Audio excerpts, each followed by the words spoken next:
You can buy a faster line at the airport. You can pay someone to wait in line for you. You can give a child money for reading a book. You can even buy a life insurance policy from a sick person and make more money if that person dies sooner. Each of these deals may look practical. Both sides agree. Money changes hands. No one is forced. But something still feels wrong. The real question is not whether money can buy more things. The question is whether some things should ever be for sale.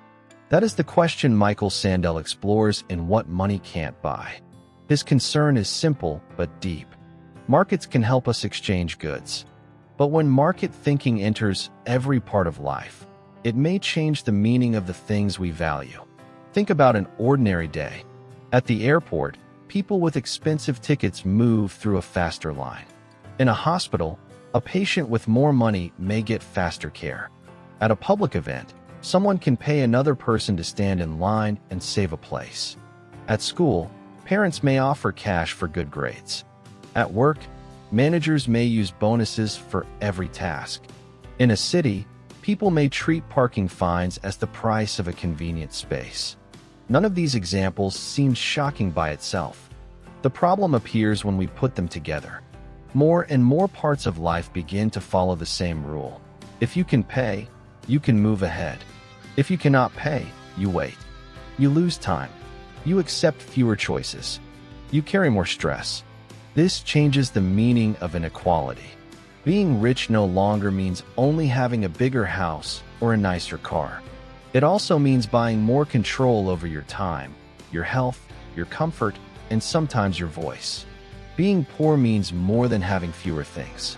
It can mean standing in longer lines, getting slower service, and having less power over your own life. Sandel is not saying that every paid service is wrong. He is asking us to notice what happens when money becomes the main rule everywhere. His first major concern is fairness. Imagine that a city has a limited number of car permits. One idea is to sell them to the highest bidders. At first, this sounds efficient. The people who need the permits most will pay more, right? Not always.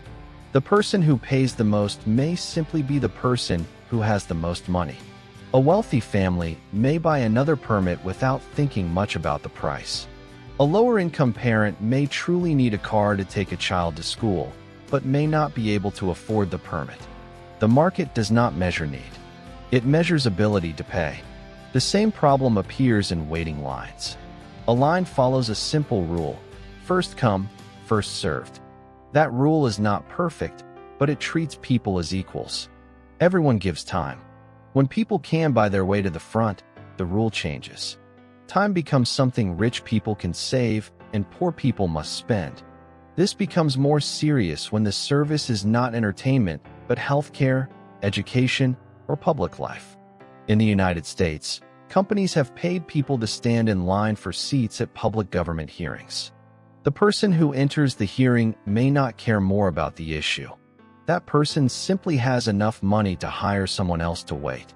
A public duty slowly becomes a private service. This is Sandel's first warning.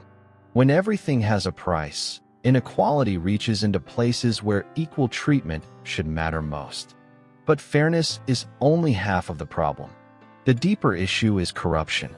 Here, corruption does not mean secret payments or crime.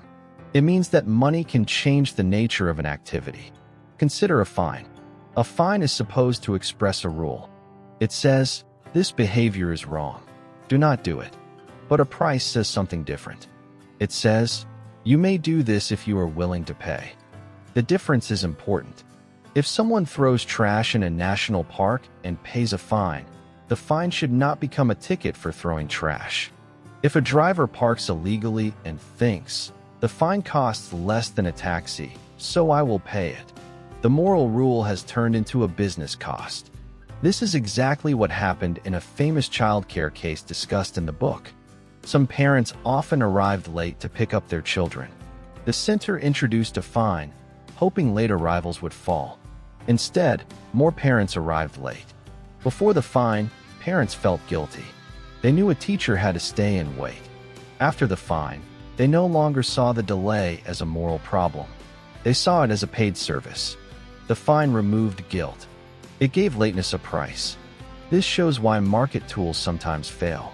They do not only change behavior, they also change how people understand the behavior. Money can do the same thing to motivation.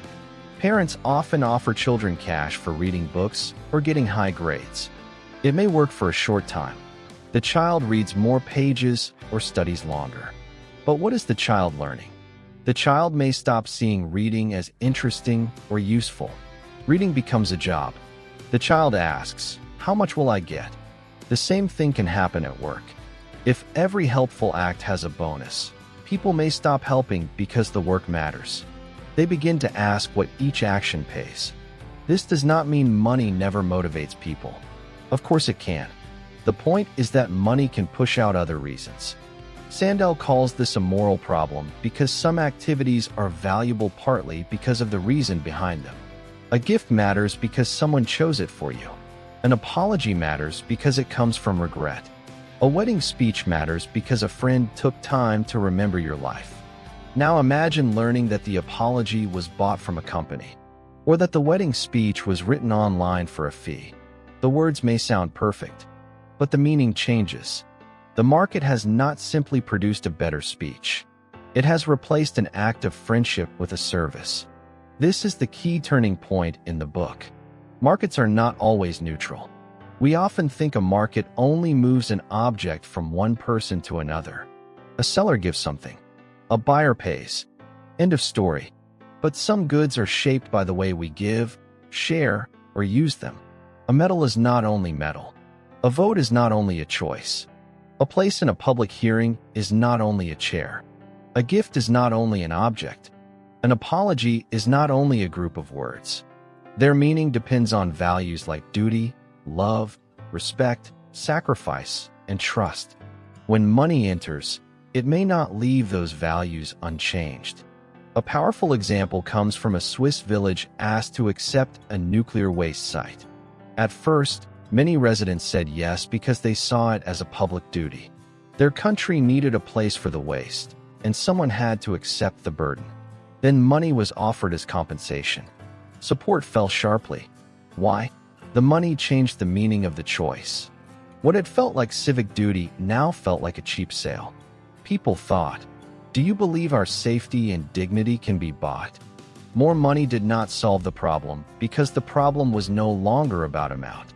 It was about meaning. The darkest examples appear in markets around life and death.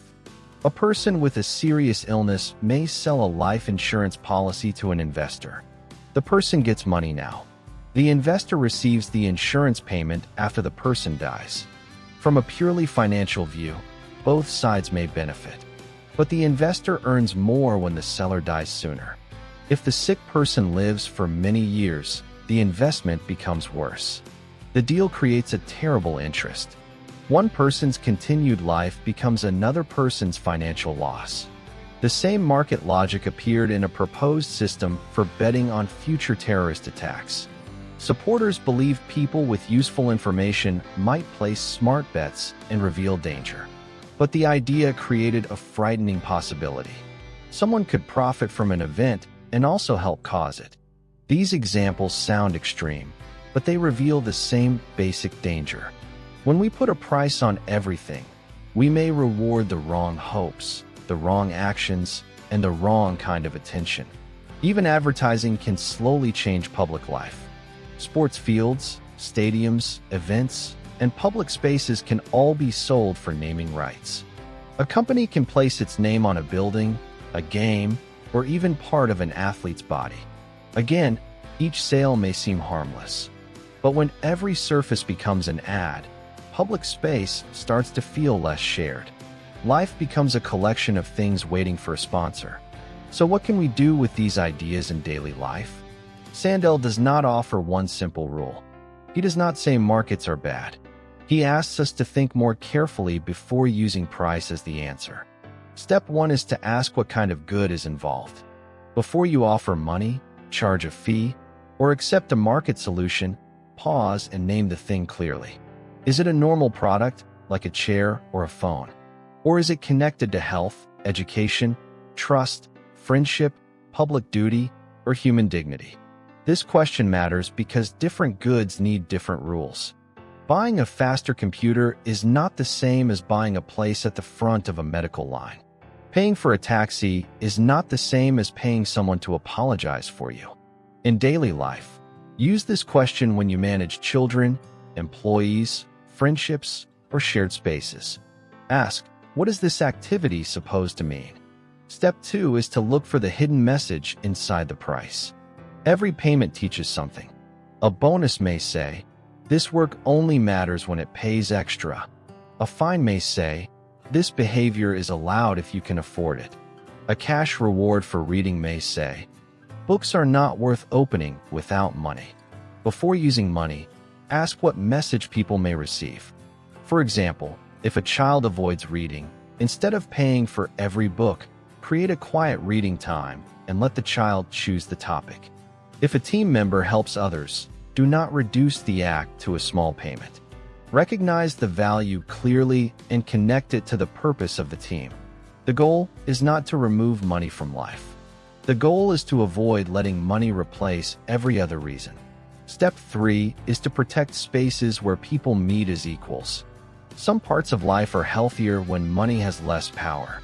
A public line, a community event, a school activity, or a shared park can remind us that we live with people who are different from us. We wait together. We follow the same rule. We share the same space. When wealthy people can always buy a separate entrance, a private room, and a faster path, society becomes more divided. People stop meeting as citizens and meet only as customers. In your own life, support rules that protect equal access when the good is important. Do not judge every decision only by speed or profit. Ask who gains control, who loses time, and whose voice becomes weaker. These 3 questions are simple. What kind of good is this? What message does the price send? Does the rule protect equal dignity? They will not solve every moral problem, but they can stop us from using money too quickly. The lesson of what money can't buy is not that money is evil. Money is useful. Markets can create choice, speed, and innovation. But markets are tools, not judges. They can tell us how much someone will pay. They cannot tell us what something should mean. They can measure demand. They cannot measure dignity. They can reward behavior. They cannot decide which motives are worth protecting. When we forget this, we move from having a market economy to living in a market society. And that changes more than prices. It changes us. So the next time a money-based solution looks easy, stop for a moment. Ask what may be lost when the deal is made. Because the most important things in life are not always the things without a price. Sometimes they are the things that lose their value the moment we give them one. If you enjoy learning English through powerful ideas from books, subscribe for more clear and thoughtful summaries like this.